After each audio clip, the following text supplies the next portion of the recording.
Shalom bien-aimé, j'espère que tu vas bien.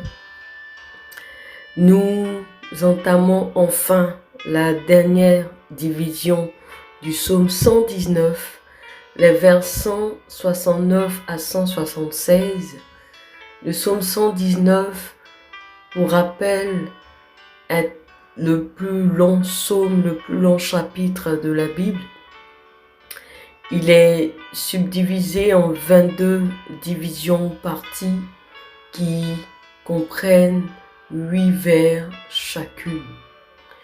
Et tout au long de ces proclamations, nous avons présenté un psalmiste qui sans cesse crie à l'Éternel, un psalmiste qui ne cesse de témoigner à Dieu son amour et son attachement profond pour sa parole. Un psalmiste qui désire plus que toute autre chose le salut, la délivrance. Dans cette 22e division, la dernière, nous voyons encore un psalmiste qui crie à l'Éternel pour la délivrance. Ce psaume nous donne de comprendre que tant que nous sommes dans la chair, dans ce corps mortel, tant que nous sommes ici-bas sur terre, nous sommes continuellement confrontés aux épreuves, aux difficultés. Nous sommes continuellement sous l'emprise de ce monde, sous l'oppression de l'ennemi, et nous n'avons que pour seul recours, pour seul abri l'Éternel. Nous n'avons que pour seule aide l'Éternel. Le psalmiste nous donne de comprendre que devant les difficultés auxquelles nous sommes continuellement confrontés, nous devons crier à l'Éternel. Nous devons nous tourner vers lui. Mais tout notre périple, toutes ces difficultés, toutes ces situations auxquelles nous sommes confrontés dans notre marche chrétienne, dans notre vie ici-bas, ne doivent point nous enlever l'amour de la parole de Dieu. Car en réalité, c'est notre attachement à cette parole.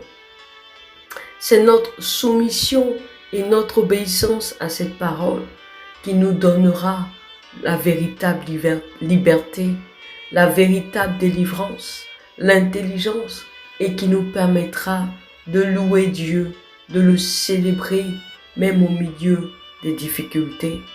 C'est notre attachement à cette parole qui nous donnera de vivre, d'être fortifiés et d'avancer toujours plus loin avec lui, d'avancer dans la victoire avec l'espérance du salut, de la délivrance finale. Le psalmiste termine par demander au Seigneur humblement de se souvenir de lui. Il termine par dire à Dieu, sans lui, il ne peut rien. Sans lui, il ne pourra point marcher convenablement. Il ne pourra point demeurer dans les voies du Seigneur. Il ne pourra point être fidèle. Le psalmiste termine ce psaume en demandant ardemment l'aide du Tout-Puissant pour le maintenir dans sa voie. Alors, bien-aimé, viens proclamer avec moi cette dernière division du psaume 119 qui porte sur les vers 169 à 176 pour dire encore à l'Éternel, Seigneur, tant que je vivrai, tant que j'existerai, tant que je serai sur cette terre, je ne me lasserai point de rechercher ta face, de rechercher ta volonté, de rechercher à te louer. Je ne me lasserai point, quelles que soient les difficultés, et c'est entre tes mains que je m'abandonne pour avoir l'intelligence et pour marcher dans la voie droite, dans la voie de la vie ici-bas. Proclame avec moi. Vers 169. Que mon cri parvienne jusqu'à toi, ô Éternel. Donne-moi l'intelligence selon ta promesse. Oui, bien-aimé, L'intelligence ne vient point du nombre d'ouvrages que nous pouvons consulter ou de la qualité des enseignements ou des établissements que nous fréquentons, mais l'intelligence vient de l'Éternel.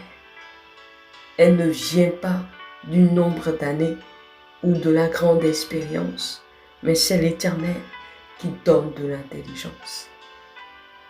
Alors proclame-le en demandant cette intelligence, non seulement pour toi, mais également pour tes enfants, pour ta postérité. Proclame encore. Que mon cri parvienne jusqu'à toi, ô Éternel. Donne-moi l'intelligence selon ta promesse. Vers 170. Que ma supplication arrive jusqu'à toi.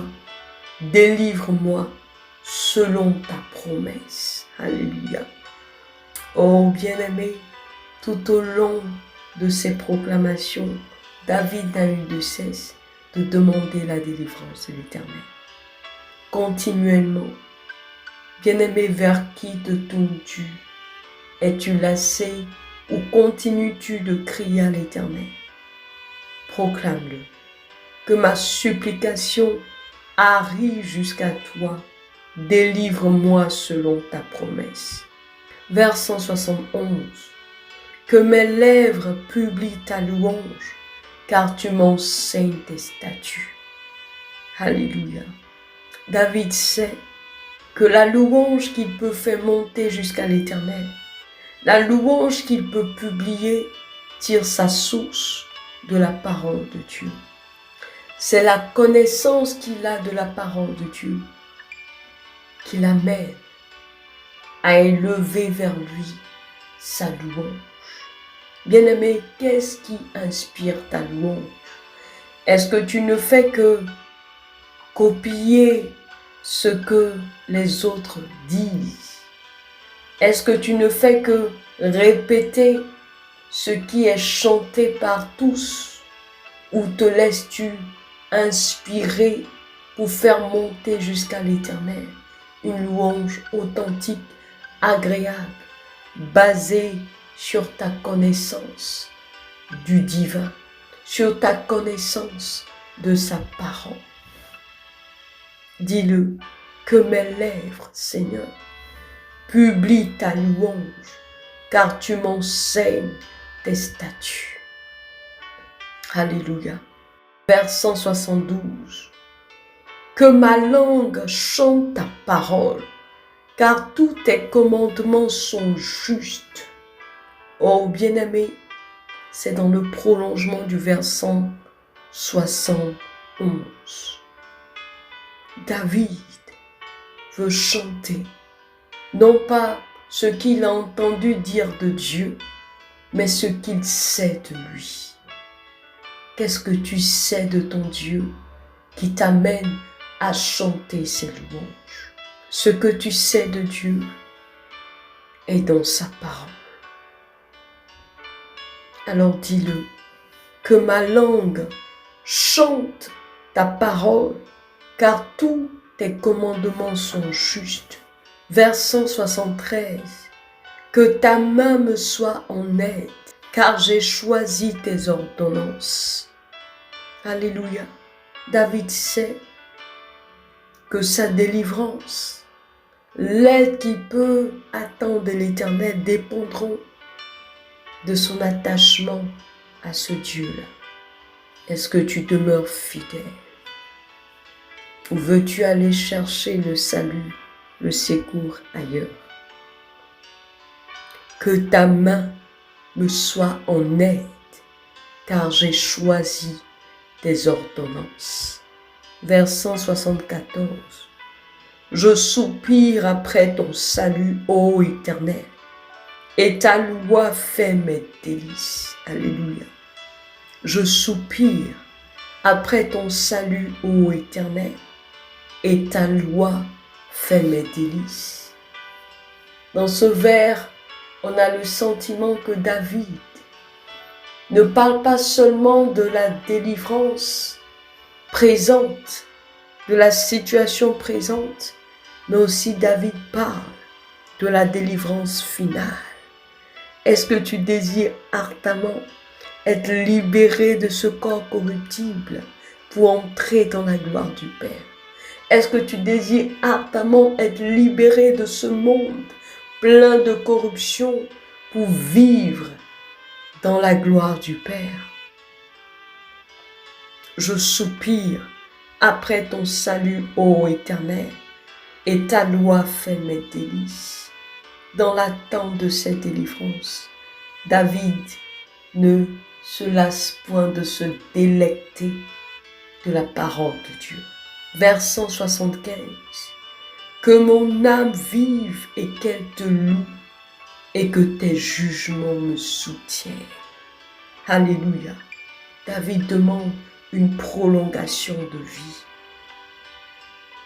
Non pas pour se livrer à ses désirs et à ses passions, mais une prolongation de vie pour louer le Seigneur, pour le servir, pour continuer à plonger ses regards dans sa parole.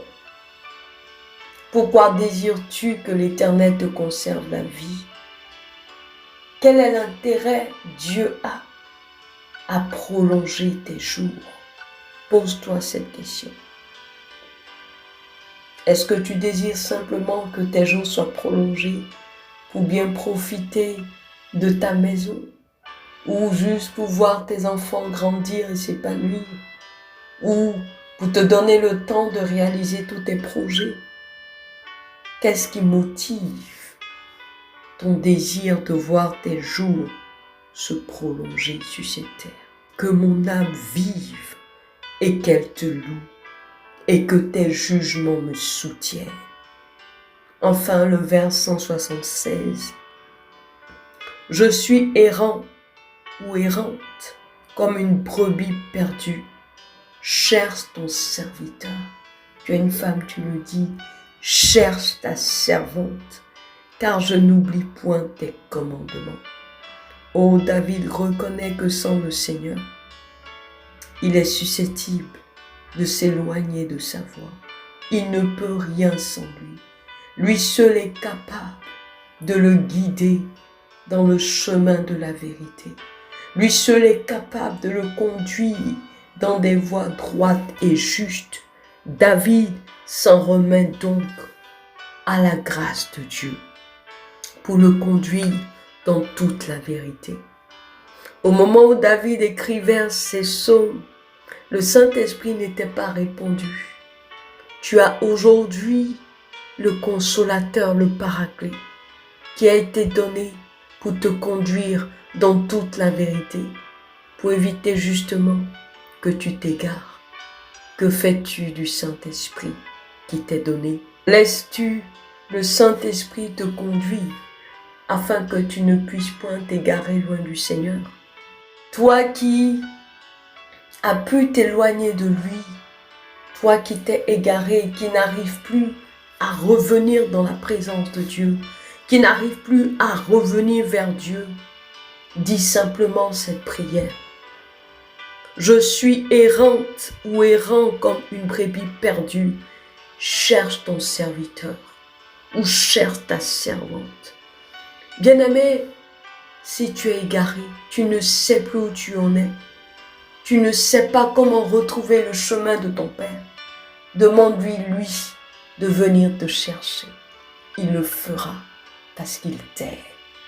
Crie à lui simplement au travers de ce vers pour lui dire, Seigneur, je suis perdu. Je ne sais pas comment faire pour revenir à la maison. Viens me chercher, s'il te plaît.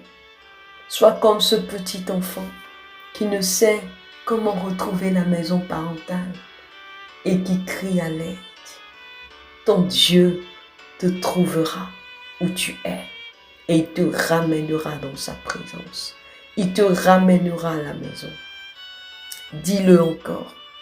Je suis errant ou errante comme une brebis perdue. Cherche ton serviteur. Cherche ta servante, car je n'oublie point tes commandements. Amen. J'espère que tu as pu faire cette dernière division du psaume 119 avec moi. J'espère aussi que tu as pu effectuer cette série de 22 proclamations. Si tu n'as pas pu le faire, tu as le temps de revenir sur chacune de ces divisions pour élever encore la voix vers le Seigneur, pour lui demander de t'aider à demeurer dans sa parole, de t'aider à te laisser conduire par lui, de te donner l'intelligence pour que tu comprennes cette parole et que tu te laisses conduire par elle. Alléluia. Que le Seigneur te bénisse, qu'il t'aide à t'attacher à sa parole, qu'il t'ouvre l'intelligence et qu'il te saisisse lui-même par la main pour te conduire dans le chemin de la vérité. Shalom.